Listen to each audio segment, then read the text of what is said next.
There is something deeply, fundamentally wrong with the bread on your table today. For thousands of years, here in the freezing lands of the north, bread wasn't just food, it was survival. It was the fuel that built Viking ships, sustained families through the endless dark winters, and fed the armies of the north. But today, that same word, bread, describes something that attacks your body from the inside out. It inflames your gut, spikes your blood sugar like a drug, and leaves you starving an hour later. In the year 900, a Norse explorer consumed dense, fermented rye bread every single day. It was 70% of his calories. He thrived on it. No diabetes, no gluten sensitivity, no brain fog. He was made of iron and grain. Fast forward to today. 1 in 3 adults is pre-diabetic. Celiac disease has exploded by 400% since the 1950s. Millions of you suffer from bloating, fatigue, and chronic joint pain. You feel old before your time. Yet, your grandfather or your ancestors ate bread their whole lives without a single problem. So, what the hell changed? The answer isn't that you are weak, and it's not that your gut is defective. The answer is that modern bread is not bread. It is an industrialized biological experiment designed for profit, not human survival. And the ancient knowledge of the North? It was buried by an industry that desperately wants you to forget it. Before we dig deeper into the snow to find the truth, drop a comment below. Do you feel sick after eating a sandwich? Bloating? Fatigue? Brain fog? Let us know, because what you are about to discover will change everything. Section 1. The modern poison. Go to your kitchen right now, pick up a loaf, read the label. Enriched wheat flour. That is code for wheat that has been stripped of its soul.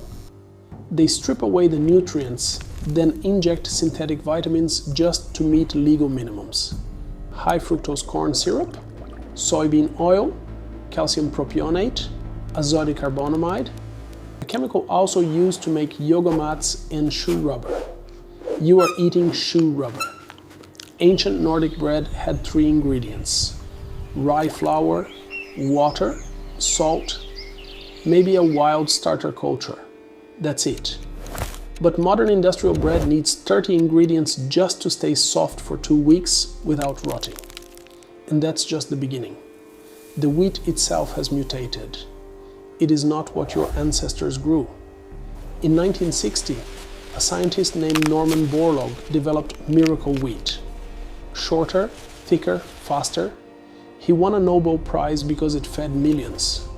But there was a hidden cost no one talked about. This new semi-dwarf wheat was bred for one thing only: yield. Not nutrition, not digestibility, just profit per acre. To get that yield, they altered the genetic structure. Ancient einkorn had 14 chromosomes. Modern wheat has 42. This genetic complexity introduced new gluten proteins that your great-grandfather's gut never encountered. Studies from the University of Kansas show modern wheat triggers a massive immune response. Your body thinks it's a virus. It attacks it. That creates inflammation. You aren't sensitive to bread. You are reacting to a foreign invader designed in a lab. Then, they destroy the milling process. In the Viking Age, mills were powered by water or wind. Massive stones crushed the grain slowly, keeping the temperature low. This preserved the delicate oils. Today, we use high-speed steel rollers. They generate massive heat that destroys vitamins instantly. They strip away the bran and the germ because the healthy oils go bad too quickly. What's left is pure white starch, basically sugar, and a damaged protein structure. But here is the biggest crime: time. Traditional Nordic baking was slow. After mixing rye and water, bakers let the dough ferment for 24 hours, sometimes days. This wasn't an accident, it was survival technology. During that long fermentation, wild bacteria predigested the gluten for you. They neutralized the anti-nutrients. By the time that bread hit the oven, it was transformed. Your supermarket loaf is mixed, risen, and baked in under 3 hours using instant chemical yeast. No fermentation, no predigestion, just raw, hard-to-digest proteins hitting your gut like a brick. The result? A food that spikes your blood sugar faster than a candy bar. You eat it, your insulin spikes, you crash, and you are hungry again an hour later. It is a cycle of sickness designed to keep you buying, to keep you addicted. Section 2. The investigation. Clues from the frozen fields. To understand the solution, we must look at what our ancestors grew. Not this weak modern wheat. They grew landrace varieties.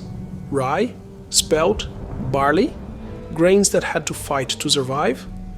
These weren't uniform. Some stalks were tall, some short.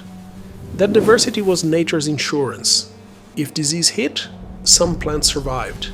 If drought came, some adapted. It was resilient. Modern wheat is a clone army, genetically identical, weak. It needs chemical protection. Ancient einkorn has a weak gluten structure. It doesn't rise like a balloon. It's dense. But that weak gluten is exactly what makes it easier to digest. Your body can break it down. Studies at the University of Florence found that people with gluten sensitivity could eat ancient bread without symptoms. Their immune system didn't react. The bread wasn't the enemy. Ancient grains have 30% more protein, more zinc, and massive amounts of antioxidants. A Viking eating this bread was getting medicine, not just calories. Section 3.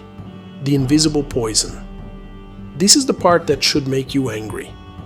The genetic mutation isn't the only problem. There is a silent killer on the grain.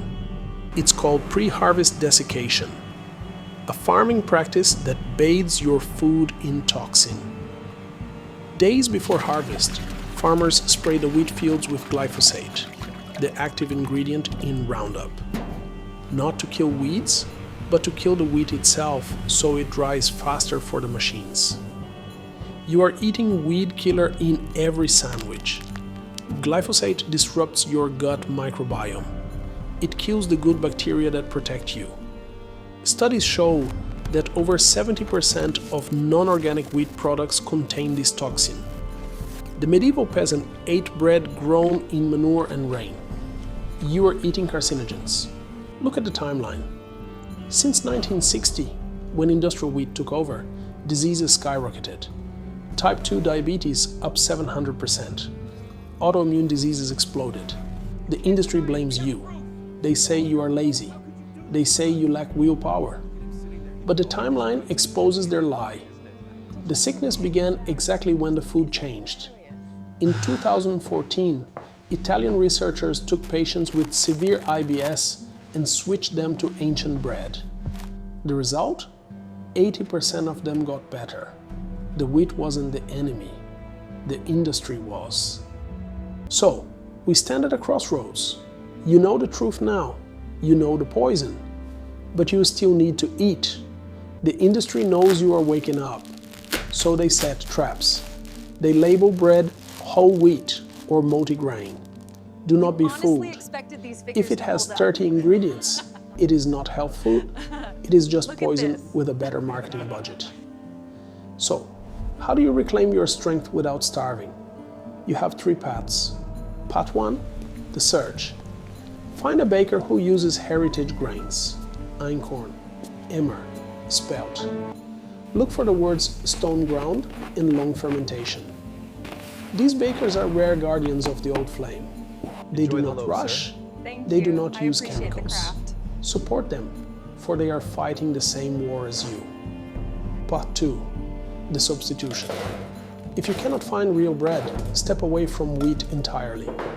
Look to the other grains of the north: oats, barley, even quinoa from the south. Porridge was the breakfast of warriors long before toast existed. It burns slow. It keeps you warm. But there is a third path, the hardest path, but the most rewarding. You must become the baker. You must bring the process back into your own home. People say, I don't have time. But think about the time you lose feeling sick, sleeping, being tired. Making sourdough does not take active time. It takes patience. It takes waiting. It is a rhythm, a ritual. Once you sink your life to the dough, it becomes effortless. You stop being a consumer. You become a creator. And that terrifies the food industry, because a man who can bake his own bread cannot be controlled. In the next section, I will show you the ritual, the ancient method. No yeast packets, no sugar, just the air, the water, and the grain. Prepare yourself. We are going back to the year 900. Section 4, the ritual. To make real bread, you must capture life itself. It starts with the starter, the mother. Flour and water left to sit. Wild yeast and bacteria floating in your kitchen air will find a home there. They will wake up. Treat it like a pet. Feed it. Watch it grow. This culture can live for 100 years. When it bubbles and smells sour like yogurt, it is ready for battle. The mix: flour, water, salt, and your starter. Mix it with your hands. Feel the grain. Connect with it. This is not a chore. It is alchemy. The wait. Leave it. Let the bacteria do their work. They are predigesting the gluten for you. It will rise. It will become alive. It breathes CO2 just like you. Then, the heat. Our ancestors used stone ovens. You can use a Dutch oven. The heat must be intense. It mimics the fire of the forge. When you pull it out, listen. Real bread sings. The crackling sound of the cooling crust is the sound of victory. Slice it open. Look at the holes. That is the air of fermentation. Put butter on it. Eat it. Feel the difference. No bloating. Just energy. This is not just food. This is a time machine. You are tasting the past. The medieval peasant with his dark loaf wasn't ignorant. He was a master of survival. We traded his wisdom for convenience. We built a world of comfort, but lost our health. But the secret was never lost. It was just waiting for you to dig it up. Stop eating their poison. Stop accepting their sickness. Build your fire. Ferment your grain. Reclaim your birthright. My name is The Buried North, and here we dig for the truth. If you are ready to leave the modern lies behind, subscribe. There is much more buried under the snow. Let's find it together.